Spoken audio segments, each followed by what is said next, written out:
Another Hatchling, by Tatsuro. Read by Amazon Justin. Chapter 1, Home Again. The golden ship slowly arced into the unexplored sector of space, the light of the orbiting sun glinting off its armored exterior as it streaked towards a single planet in the system. The pilot gazed at the unusual planetary configuration. One planet, orbited by a sun and moon. She had never seen anything like it. Then again, considering her passenger, he would have to come from somewhere unlike anywhere else in the universe. "This is the place?" she asked. The purple head snaked up beside her. "Yes, Mom," he said softly. "In my vision quest, Gray Voice was very specific. These are the coordinates of my home world, at the moment." "At the moment?" Samus asked, confused. "Take a look at the readings," Spike pointed out. "The planet is moving through the cosmos on its own, taking its sun and moon with it." Samus examined the scanners, seeing what her draconic son had spotted. "You're right," she replied. "I wonder where it's headed?" Spike chuckled to himself. "I doubt even I'll be around to see that at the rate it's traveling," he replied. "But this is where my egg came from. Took a while to get here, though. Gray Voice said the one from my dreams would be waiting for me." Samus nodded. Setting landing coordinates, she stated, plotting the course. Calculating re-entry vectors. As the ship entered the atmosphere, Spike gazed out the window, wondering what it would be like to be home again after all this time. "What's the gravity like?" Spike asked. Samus glanced at the readouts. "According to scans, about 0.8 Gs. You're going to have to keep the armor on." Spike sighed, scratching at the gold-edged white plate over his head. "Had a feeling that would be the case," he muttered. "We're going to land in that forest outside that small settlement," Samus explained. "I'll stay in the ship right at first. If you're normal for this world, odds are I'm not. And since I'm not detecting any industrialization at all, they probably don't have space flight, meaning they probably aren't used to visitors from outer space. Give me a ring when the locals are ready for me." Spike smiled. "I will, Mom." As the ship landed, Samus pulled out a data pack. "Here. I've kept a log of everything since I got your egg. If they want your story, it might help fill in the blanks, especially from back before you started talking." Spike smiled, slipping the data pack into his chest plate. "That should help. Scanners have picked up a few large wild animals in the forest, some possibly hostile." Samus then grinned at the drake beside her. "Not that you'll have a problem with them." Chuckling, Spike hugged the bounty hunter. "Be back soon, Mom," he promised before leaving the ship. Spike left the forest carefully, uncertain what sort of reception he would get on entering town. He had spotted from the forest that most of the houses weren't exactly sized for a creature his size. He had spotted small equines, he found himself calling them ponies, though he didn't know why, going back and forth, but they were maybe a third his size at the largest. However, he knew the one he was looking for was one of these ponies, and he would have to meet these ponies to find her. And so, taking a deep breath to steady himself and praying to Gray Voice and the other ancestral spirits that there wouldn't be a language barrier, he stepped out of the forest.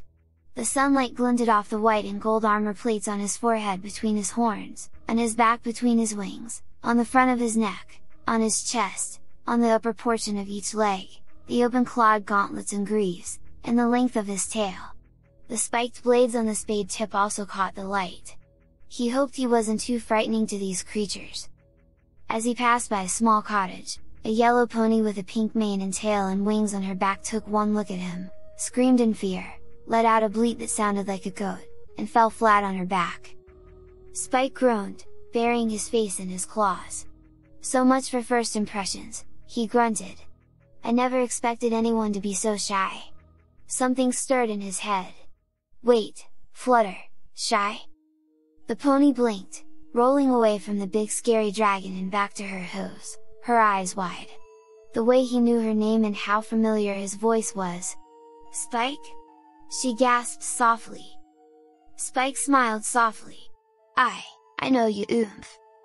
Fluttershy had dashed across to tackle him in a tight hug. "Oh Spike, you're back! Ever since that spell of twilights went wrong and you disappeared in that quantum vortex, we were all so afraid we'd never see you again. We've missed you so much." She pulled back. It is you, isn't it?" Spike chuckled, scratching the back of his head. "Yes, I'm certain it is me now. Memories are coming back from dreams, and Grey Voice did say that time itself had unwoven from my journey." "Grey Voice?" Fluttershy asked in confusion. Spike chuckled. "It's a long story, and I'd rather just tell it once. And, there's someone I need to find, Lavender with wings and horn." Fluttershy gasped. "Oh, Twilight! You really need to go see Twilight right away. She's been so worried about you. You've been missing for a whole month." She pushed Spike towards a massive crystal castle. "She's in the castle over there. You go see her right away. I'll gather every pony else and let them all know you're back." She then gave Spike one last hug around his neck. "Oh Spike, welcome home." With that, she flapped off into the town.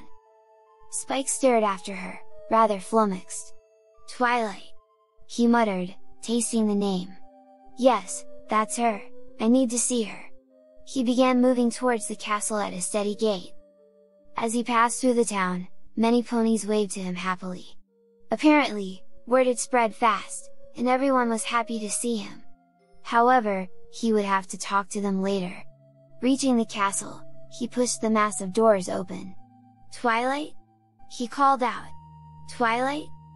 There was a resounding crash from nearby. "Spike?" an agonized voice called out. Spike ran towards the voice, and he heard rapid hoofsteps rushing to meet him. Within moments, a lavender pony with wings and horn, the one from his dreams, crashed into him, wrapping 4 legs and feathered wings around as much of his neck as she could hold. For his part, he wrapped one leg around her in a gentle embrace. He felt her tears on his neck, and he knew tears of his own were wetting her mane. He was home. When the both of them finally calmed down, Twilight stepped back from Spike. "Spike, what happened to you?" she asked in surprise. You got swallowed by that quantum vortex a month ago, and... Only a month ago?" Spike asked, surprised. "It's been years for me." "Years?" Twilight asked as her eyes popped open wider. "Well, I guess you have grown a great deal, but where have you been? And what's with this armor?" Spike chuckled. "It's a long story, Twilight. I think I'll wait until the others get here. I bumped into Fluttershy on the way here, and she said she'd gather everyone." "Spike's back! Spike's back! Spike's back! Spike's back! Spike's back! Spike's back! Spike's back! Spike's back!" Pinkie Pie's excitable squeals were cut off as her rocket-propelled hug ended with her landing between Spike's wings heavily.